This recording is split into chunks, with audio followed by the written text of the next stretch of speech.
And joining me now is Republican Senator Ted Cruz, joining us exclusively. And great to have you with us, Senator. You know, I know heard some of that, but I wanted to play a bit more for you about what Hillary Clinton said about an issue you've talked a lot about. That, of course, is Benghazi.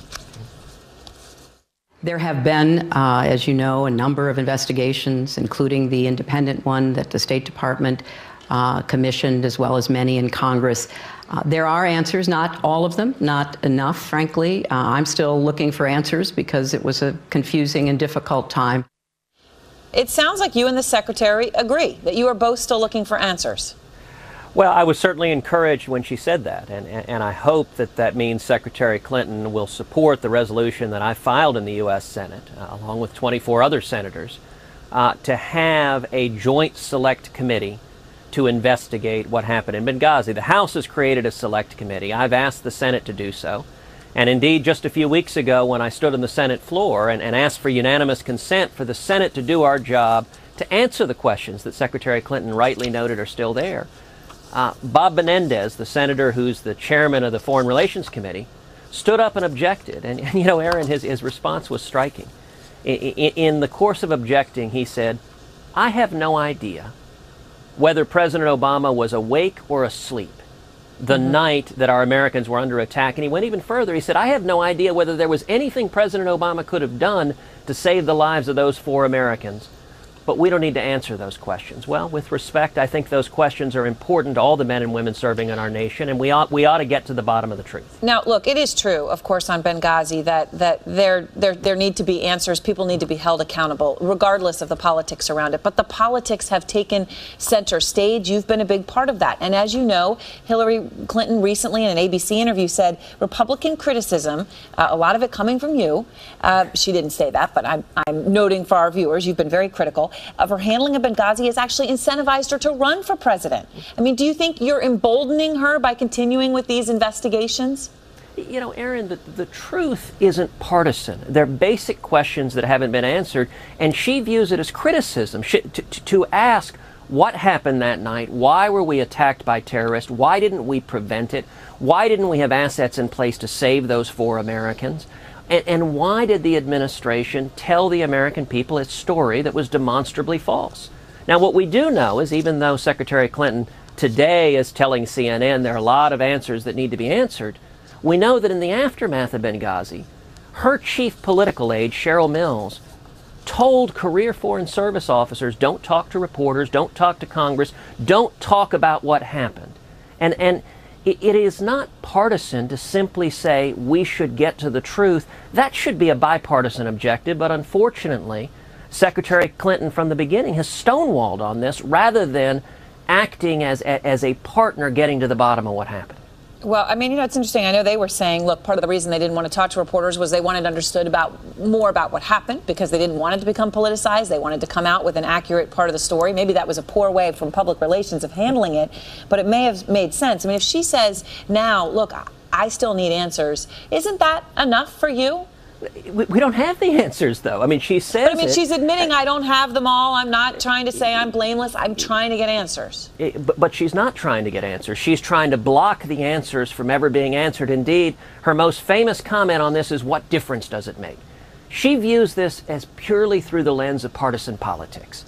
And we owe the men and women serving this nation, we owe our diplomatic corps, we owe our ambassadors. Ambassador Christopher Stevens was the first U.S. ambassador killed in the line of duty since 1979. We owe it to the men and women serving this country to get to the bottom, not to play politics with it. How has she played politics with it, though? Her specifically, by having her political aide instruct career Foreign Service officers, do not talk about what happened, do not answer questions from Congress or the media. And indeed, the White House, Erin, lied to the media. You'll recall the White House told the media, we did not change the talking points at all about what happened in Benghazi. Well, there's still questions as to where those talking points got altered. As you and I both know, that's a complicated trail. Erin, with respect, there are no questions. There are 11 edits that they've admitted now they did change. So there's no dispute that they changed it, and there's no dispute that they lied on it. Whether it was about tone or honesty. I want to get at this point, though. But no, it wasn't tone or honesty. What they did specifically, and there's a broader point. The edits they made is they edited out every reference to Al-Qaeda and radical Islamic terrorism. And the problem with the Obama-Clinton foreign policy, you know, throughout this town hall, Secretary Clinton said everything was a hard choice. This was a hard choice. That was a hard choice. There's a reason everything appears to be a hard choice because yes, but let me just make this point. I know neither you or I want to have a whole interview about Benghazi, but Al-Qaeda itself is a complicated term, right? Maybe they took the words out because that would imply direction straight from Al-Qaeda headquarters on the Pakistan-Afghanistan border, right? As opposed to a group who was inspired by. There were reasons to take those terms out that made complete sense.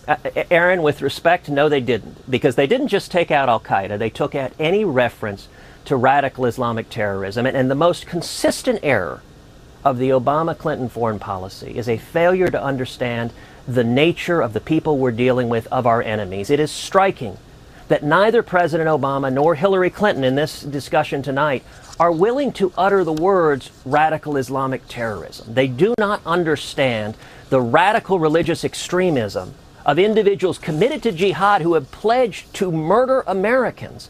And that leads them to keep making the mistakes over and over and over again, whether it is releasing 5 senior Taliban terrorists without understanding that these individuals will likely return to active warfare against the United States, whether it is in the case of Iraq, not understanding the threat posed by ISIS. I'll tell you a great question we ought to be asking right now is whether the Obama administration has armed ISIS, these radical Islamic terrorists, whether they have armed them in Syria, because we know they're arming some of the rebels, and we haven't had an answer as to which rebels they're arming and which they're not.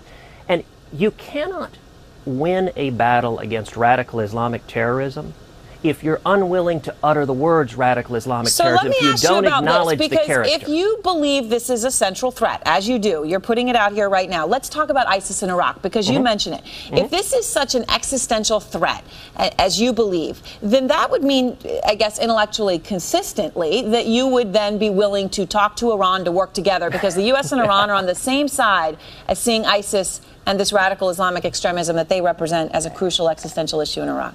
Absolutely not, and that was the most surreal moment of Secretary Clinton's entire interview, when she suggested that the United States could partner with Iran.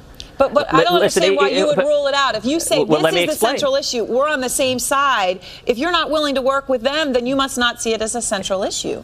No, that's not true. ISIS are radical Islamic terrorists who have declared their intention to murder Americans, Israelis, to attack Jordan.